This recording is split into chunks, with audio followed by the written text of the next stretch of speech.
네, 할렐루야. 오늘은 7월 27일 주일입니다. 지금으로부터 한 3,500년 전에 이스라엘 백성들 약 200만 명이 이집트에서 나와서 사해바다 근처에 있는 가나안 땅 여리고에서 가나안 정복 전쟁을 시작했습니다. 그때 하나님께서 가나안 땅 입구에 있는 여리고성이라는 성을 무너뜨리시는 위대한 기적을 행하셨습니다. 여리고는 그 당시 교통과 상업, 그 다음에 군사의 요충지로서 가나안 정복전쟁에 있어서 반드시 점령해야 될 요충지였습니다. 자, 가나안 땅의 입구에 도착해가지고 가나안 땅에 들어가는 관문이었습니다. 그래서 이스라엘 백성들이 여리고를 점령한 것은 이스라엘의 가나안 지역 전체를 점령하는 데 있어서 아주 중요한 결정적인 승리였습니다. 이스라엘 백성들은 가나안 땅 전체의 통상과 무역, 그리고 군대 이동을 통제할 수 있는 위치에 서게 되는 것입니다. 이 전쟁을 수행하는 데 있어서 하나님께서 이러한 전략을 내셨습니다. 여호와께서 여호수아가 이르되 보라 내가 여리고와 그 왕과 용사들을 내 손에 넘겨줬으니 너희 모든 군사는 그 성을 둘러 성주를 매일 한 번씩 돌되 며칠 동안 그리하라. 그러니까 하루에 한 번씩 성 주위를 돌아가는 겁니다. 그 다음에 7째 날에는 성을 7번 돌고 제사장이 크게 소리를 지르면서 나팔을 불고 내가 신호를 주면 너희 모든 백성이 큰 소리 질러라. 그러면 성이 무너질 것이다. 그렇게 하나님께서 말씀을 하셨습니다. 자, 나중에 이제 최근에 와가지고 많은 학자들이, 고고학자들이 가서 여리고성을 발굴해가지고 과연 성경 말씀처럼 이 성이 무너졌는가? 그렇지 않으면 정상적인 군대들의 공격으로 이 성이 무너졌는가 조사를 해봤습니다. 자, 그 조사 단장이었던 브라이언트 우드라는 학자가 이렇게 말하고 있습니다. 여리고성은 난공불락에 요새했다 그렇게 말합니다. Heavily fortified, 아주 굉장히 강하게 요새화되어 있고 with a virtually impregnable, 뭐 무너뜨릴 수 없는 그런, 사실상 무너뜨릴 수 없는 성이었다. with a double wall, 두 겹으로 되어 있는 성이었다 그렇게 말하고 있습니다. 학자들이 가서 발굴해봤더니 성이 두 겹으로 되어 있었는데 맨 아래, 이제 이 여리고성이 언덕 위에 있어요. 그래서 맨 아래 언덕 위에다가 돌로 만든 한 4.5m 높이 옹벽을 쌓아놓고 그 옹벽 위에다가 또 한 8m 정도 되는 흙벽돌을 쌓아가지고 성을 만들어서 총 성의 높이는 한 12.5m 정도 되었습니다. 자, 발굴해보니까 놀랍게도 옹벽 위에 있는 흙벽돌 성이 무너졌습니다. 발굴해보니까 그것이 그대로 성경 말씀처럼 무너졌고 흙벽돌이 성이 바깥으로 무너졌습니다. 안쪽으로 무너진 게 아니라. 그래서 이 옹벽이 있잖아요. 옹벽 자체가 지금 4.5m인데 옹벽과 지면 사이에 공간이 있잖아요. 거기를 위에서 무너진 흙벽돌 성이 덮어가지고 이스라엘 백성들이 그리로 말하자면 자연으로 만들어진 비탈길 타고 올라가가지고 공격하기가 쉽게 그렇게 데이트했다 그렇게 말씀하고 있습니다. 학자들이 들어가 보니까 여리고성 안에 사람들이 거주할 수 있는 면적은 한 6에이커 정도 되었고, 그 다음에 성벽과 성벽 사이에도 이제 사람들이 거주해서 모두 다 합치면 한 10에이커 정도 인간의 거주할 수 있는 면적이 있었다 그렇게 말합니다. 그렇게 크지 않은 성이었기 때문에 하루에 7번 돌을 수 있었다 그렇게 말을 하고 있습니다. 그 당시 인구가 도대체 얼마나 됐을까? 학자들이 그 당시 인구는 최대한 또 잡아가지고 아마 한 2,000명 정도 살지 않았나 그렇게 보고 있습니다. 자, 그런데 이제 문제가 있습니다. 성경에 보면 여리고성이 무너졌을 때 여리고성에 파송되었던 그 정탐꾼들을 살려주었던 라합은 성벽 위에 살았다고 하거든요. 그렇지만 그 집은 무너지지 않았습니다. 정말로 성벽이 다 무너졌는가 혹은 성벽 일부분이 남아있는가 조사를 해봤더니 놀랍게도 여리고성에 성벽이 다 무너졌는데 북쪽 지역에 있는 일부분의 성벽은 무너지지 않았습니다. 근데 거기가 학자들 보기에 라합이 살았던 그 지역이라는 겁니다. 왜 그렇게 생각을 하느냐? 그 당시에 발굴에 참여했던 가스탱, 캐넌 같은 학자가 이렇게 말합니다.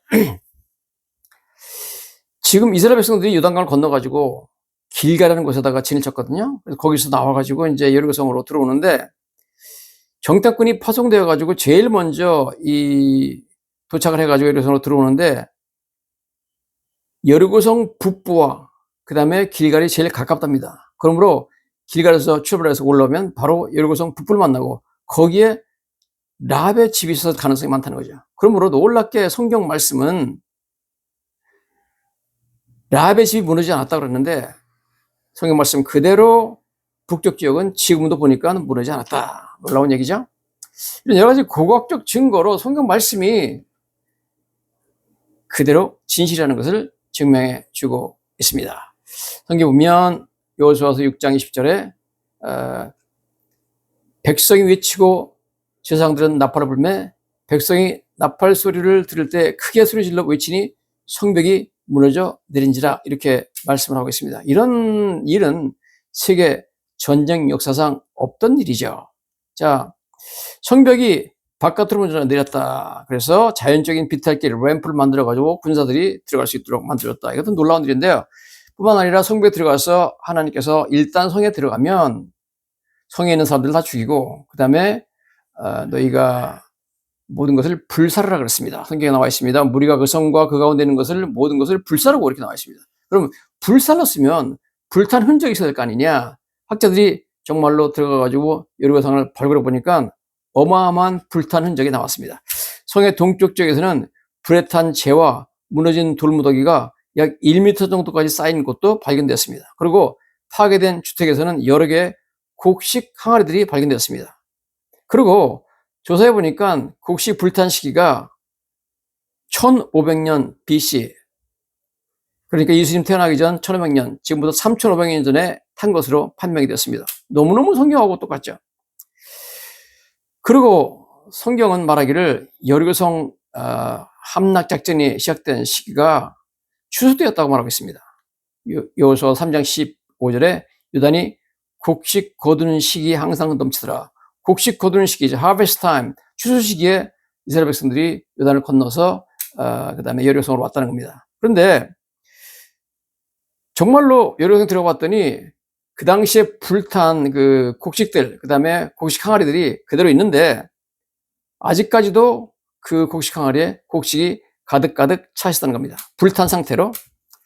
보통 전쟁 중에 그 곡식들이 발견되면 군인들이 군량미로 가져가게 됐습니다. 근데 어떻게 곡식들을 군인들이 가져가지 않았느냐? 그것은 하나님께서 성에서 너희가 발견한 모든 것들은 하나님께 여호와께 바치고 너희가 가져가지 말라고 명령했습니다.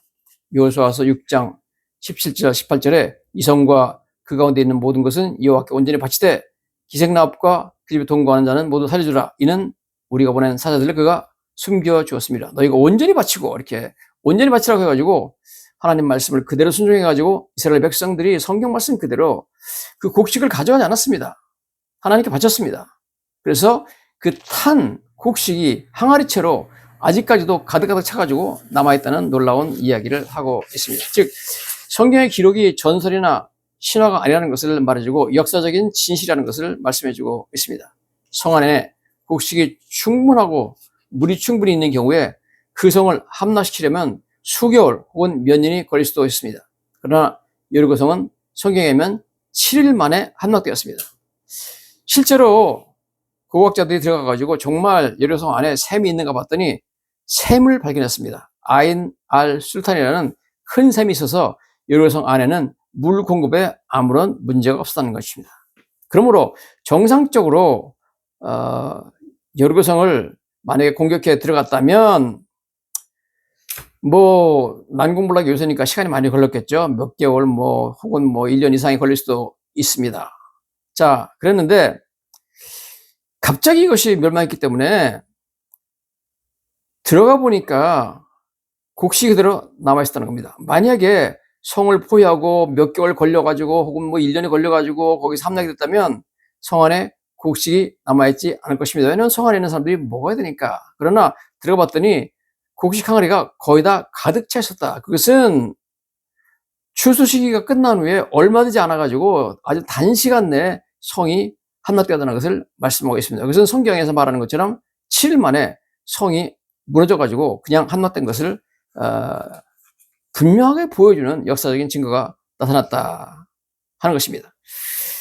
자, 또 참 우리가 성경을 보면 야, 이거 놀랍다. 어떻게 하나님께서 이런 일을 행하셨을까 하는 내용들이 여러 가지 나옵니다. 먼저 제가 오늘 이제 일부에서는 이렇게 여리고성 한막작전이 결코 신화나 전설이나 말도 안 되는 얘기를 성경에 써놓은 것이 아니라 역사적인 분명한 진실이라는 것을 말씀드리고, 제가 2부 설교를 하면서 다시 한번 역사적인 고증과 함께 여리고성 함락작전의 교훈들을 살펴보도록 하겠습니다. 할렐루야.